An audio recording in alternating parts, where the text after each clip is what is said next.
Good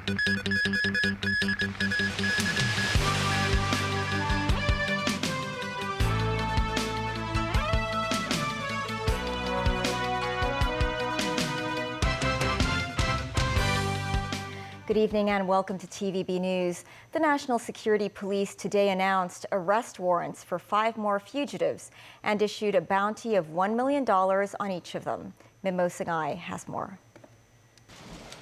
On Thursday, the city's National Security Police announced a second list of wanted persons. The first list was in July. A total of 5 people are on the list. They include Simon Deng, the former trade and investment officer at the British Consulate General in Hong Kong. He is alleged to have established a political organization between 2020 and November 2023. Former student activist Francis Ho, also a former member of Scholarism, he and another wanted person, Joey Siu, were accused of colluding with foreign forces. The 4th and 5th wanted fugitives are Johnny Falk and Tony Choi, who were accused of inciting secession and subversion. Chief Superintendent of the National Security Police, Steve Lee, also said 4 people were arrested over association with 2 other wanted fugitives. We arrest 2 males and 2 females, aged between 29 and 68, who committed the offense of providing the financial assistance for the commission of secession by other persons under the Hong Kong National Security Law. Investigation revealed that the 4 arrested persons had subsidized 2 wanted persons, namely Ted Hui Zifeng, Nathan Law, Gun Chung. Both appear on the wanted list announced in this July through online crowdfunding platform, and the amount involved ranging from 10,000 Hong Kong dollar to 120,000 Hong Kong dollar. The police urged residents not to maintain association with any of the fugitives. Mimo 9, TVB News. The Legislative Council has passed a bill that introduces a new demerit system on taxi drivers, encompassing 11 offenses under the Road Traffic Ordinance. The new mechanism is expected to take effect in the 3rd quarter next year. Jackie Lin reports. A new demerit point system on the way, targeting Hong Kong's taxi drivers with a history of bad behavior. The most serious offenses are overcharging, refusing a hire, and changing the taxi meters. Cabbies committing these acts could be slapped with 10 driving offense points. Illegal behavior, including not taking the most direct route, and on the so-called rabbitfish taxis, would see 5 demerit points. Rabbitfish taxis is a practice of ride-sharing by passengers unknown to each other at a fixed fare. 3 points are deducted on misdeeds, including refusal to provide a receipt. If 10 or more demerit points are accumulated within 2 years, drivers must take a driving improvement course at their own expense, or else they'd be fined $5,000 and put behind bars for 1 month. If cabbies incur 15 demerit points, their taxi license will be suspended for 3 months upon first offense, or 6 months upon each repeated offense. The bill is welcomed by some lawmakers. On social media platforms, there are often incidents posted where taxi drivers overcharge passengers. So they are being counterproductive in our drive to tell good stories of Hong Kong.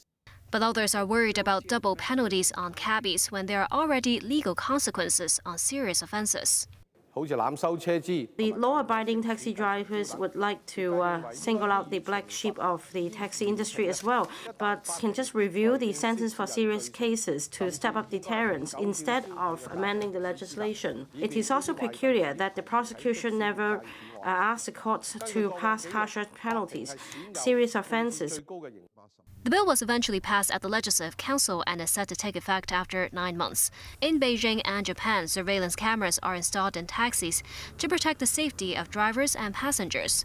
When asked if Hong Kong will consider similar mandates, Secretary for Transport and Logistics Lam Sai-hung said such legislation involves more complexity and the industry will be consulted before a proposal is made. Jackie Lin, TVB News. The U.S. Central Bank has kept its key interest rate unchanged for a 3rd straight time. Federal Reserve officials signaled that they expect to make 3/4-point cuts to their benchmark rate next year. Inflation has eased from its highs, and this has come without a significant increase in unemployment. That's very good news. But inflation is still too high, ongoing progress in bringing it down is not assured, and the path forward is uncertain. As we look ahead to next year, I want to assure the American people that we're fully committed to returning inflation to our 2% goal. Powell said rate hikes are likely done after the fastest increases in 4 decades. He said the U.S. Central Bank recognizes that keeping rates high for too long and waiting too long to cut them could endanger the economy. Dozens of pro-Palestinian protesters shut down a major freeway in downtown Los Angeles as they called for a ceasefire in Gaza.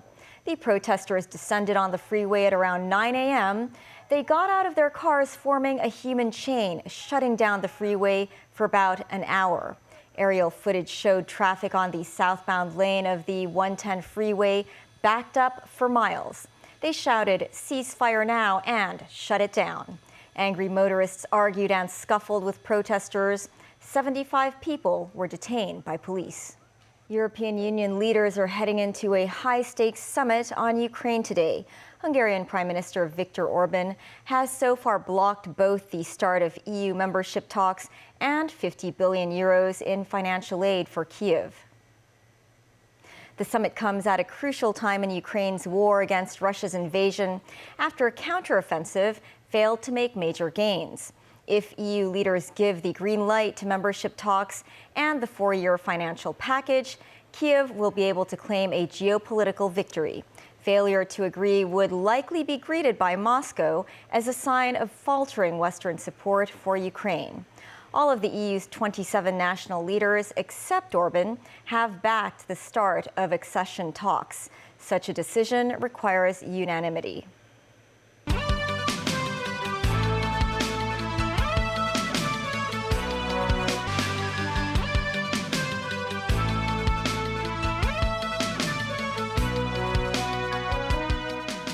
Welcome back. Tesla is recalling nearly all of its vehicles sold in the U.S. to update software and fix a defective system that's supposed to ensure drivers are paying attention when using autopilot.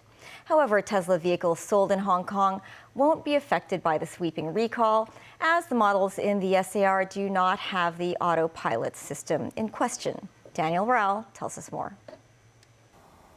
The recall comes after a 2-year investigation by the U.S. National Highway Traffic Safety Administration into a series of crashes that happened while the autopilot partially automated driving system was in use. At least 17 people have been killed in these incidents. The agency said the autopilot's method of making sure that drivers are paying attention can be inadequate and can lead to foreseeable misuse of the system. The document said the update will increase warnings and alerts to drivers and even limit the areas where basic versions of autopilot can operate.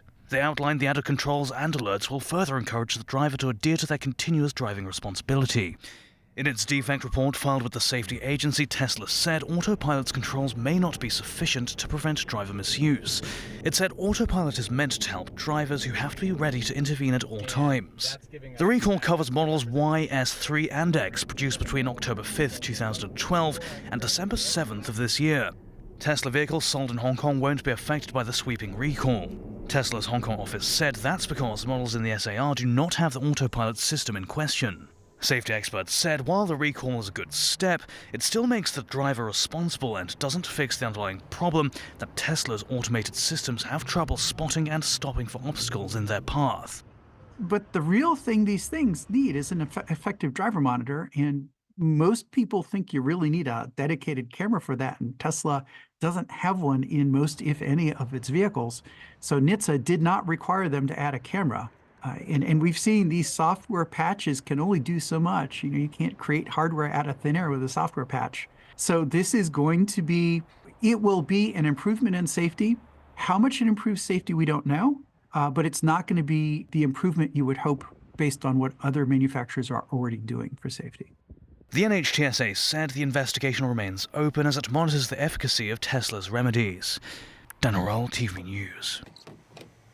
As temperatures are set to dip in the coming week, among Hong Kong people's favorite winter comfort food are Chinese cured sausages.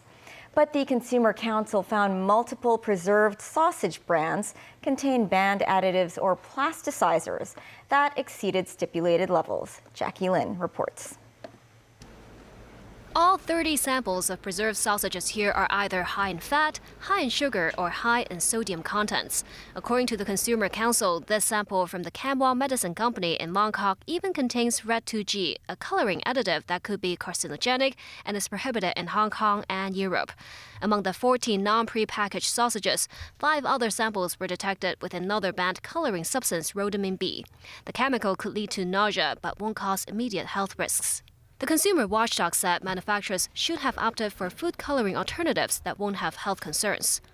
Even they can avoid using the coloring because even when they're using the sodium nitrate, it can already have the effect to make the meat to be more in red or in pink color. 2 prepackaged samples from Yuhua and Premier Food also contain plasticizer DBP, surpassing the Center for Food Safety's action level. So it takes 18.2 Chinese sausages to exceed the daily EU limits for the plasticizer for an adult weighing 60 kilograms. The watchdog also found 8 samples labeled lean in their product descriptions, which are actually high in fat contents. To minimize the health risks from additives, here's a tip from the Consumer Council. If you wash it in advance and also chop off, the string, at the head of tying up the sausage, it will also help you, to reduce the risk. Jackie Lin, TVB News. The Office of the Ombudsman has criticized the Food and Environmental Hygiene Department for not having adequate regulation over vending machines in the city. In Hong Kong, hot and cold food vending machines can be found around town. People must apply for a permit from the Food and Environmental Hygiene Department, or FEHD, before putting a vending machine into operation. However, the Office of the Ombudsman found that some machine operators have not complied with the licensing requirements.